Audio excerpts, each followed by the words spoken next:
In the world of business, success isn't just about profits and market share. It's about the foundational pillars that support sustainable growth and ethical practices. Today we'll explore 3 critical elements that can make or break a company: corporate governance, risk management, and corporate culture. Let's begin with corporate governance.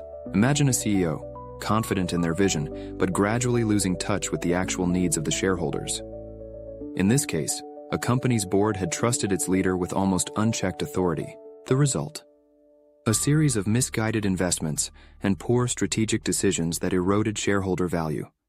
It's easy for management to get carried away, often without realizing the implications of their actions. Warren Buffett's essays remind us that managers are stewards of shareholder capital. And when they fail to uphold that trust, the consequences are dire. Here, the solution is clear. Governance systems must ensure transparency and accountability, where managers think and act like owners. The story points to the importance of having a board that not only oversees but challenges decisions to avoid entanglements. The lesson? Encourage systems of governance that promote forthrightness, candor, and mutual accountability.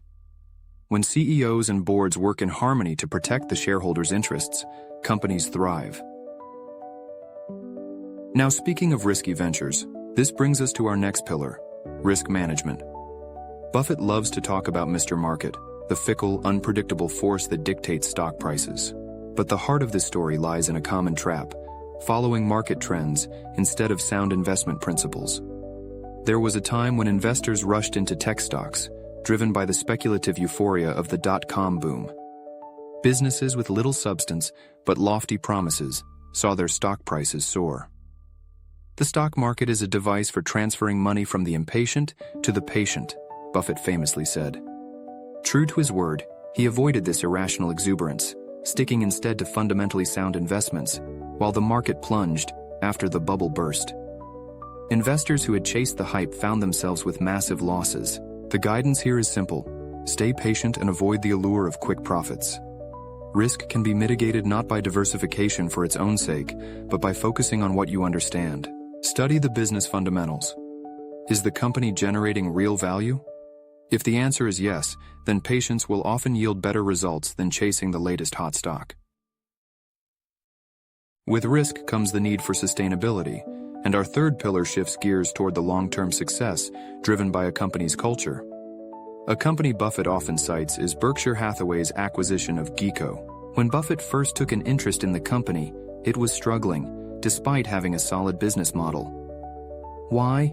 Because its corporate culture was broken. Employees had lost their connection to the customer, and management was focused on the wrong metrics. But under new leadership, a transformation began. The cultural shift put customer satisfaction and employee engagement at the forefront. The result?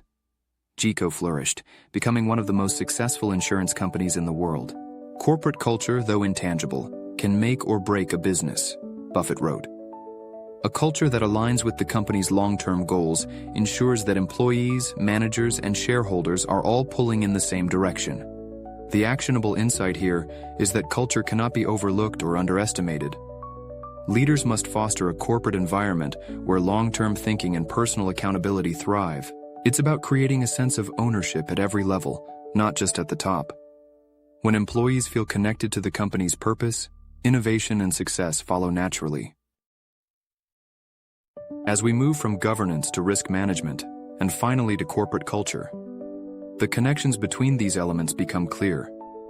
A well-governed company is less likely to fall into risky ventures, and a solid corporate culture ensures that everyone in the organization is aligned with the company's long-term vision. It's a seamless interplay, each supporting the other. By focusing on these pillars, businesses can build a foundation for sustainable success and ethical growth. To conclude, let's reflect on a powerful quote from the book.